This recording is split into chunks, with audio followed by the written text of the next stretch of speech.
Royal Enfield ಬೈಕ್ದಾಗ ಒಂದು ಆತ್ಮ ಐತಂತೆ. ವರ್ಷ 1888 ಓಂ ಬನ್ನೋ ಅನ್ನೋ ವ್ಯಕ್ತಿ ತನ್ನ ಬುಲೆಟ್ ತಗೊಂಡ ಕೆಲ್ಸಕ್ಕೆ ಹೊಂಟಿದ್ದ. ಕೆಲ್ಸಕ್ಕೆ ಹೋಗೋ ಮುಂದೆ ಜೋಧ್ಪುರ್ ಅಹಮದಾಬಾದ್ ಮೇನ್ ರೋಡ್ದಾಗ ಚಾನಕ್ ಅವ್ರಿಗೆ ಒಂದು ಆಕ್ಸಿಡೆಂಟ್ ಆತ.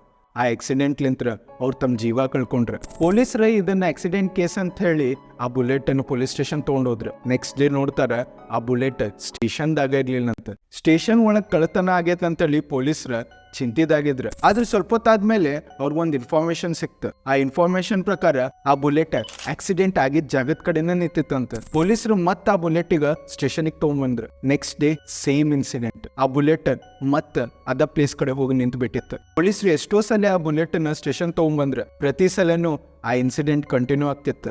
ಒಂದಿನ ಅಂತರೂ ಪೊಲೀಸರು ಇದನ್ನ ನೋಟಿಸ್ ಮಾಡಿದ್ರ, ಆ ಬುಲೆಟ್ ತನ್ನ ಇನ್ಸಿಡೆಂಟ್ ಆಗಿದ್ದ ಜಾಗದ ಕಡೆ ಹೋಗೋದು. ಅವಾಗ್ಲಿಂತ ನೋಡ್ರಿ ಮಂದಿ ಆ ಬುಲೆಟಿಗೆ ಪೂಜಿಸಾತ್ರ. ಹೇಳ್ತಾರೆ ಯಾರ ಜೋಧ್ಪುರ್ ಅಹಮದಾಬಾದ್ ಮೇನ್ ರೋಡ್ ಕಡೆ ಹೊಂಟಿದ್ರ ಅಲ್ಲಿ ಯಾರೋ ಹಾರ್ನ್ ಹೊಡೆಯಂಗಿಲ್ಲ ಅಂತ. ಮತ್ ಬೈಕರ್ಸ್ ಅಲ್ಲಿ ನಿಂತ ಅವ್ರ ಕೈ ಮುಗಿದ ಮುಂದ್ ಸಾಕ್ತಾರಂತ. ಯಾರಿಗಾರ ಆ ಮೇನ್ ರೋಡ್ದಾಗ ಅನಾಹುತ ಆಗೋದಿತ್ತಂದ್ರ ಬುಲೆಟ್ ಬಾಬಾ ಅವ್ರು ಕಾಪಾಡ್ತಾರಂತ. ಮತ್ತಿಂಥ ವಿಡಿಯೋಸಿಗೆ ಫಾಲೋ ಮಾಡ್ರಿ ಅ ಕ್ಲಾಸಿಕ್ ವೈಬ್.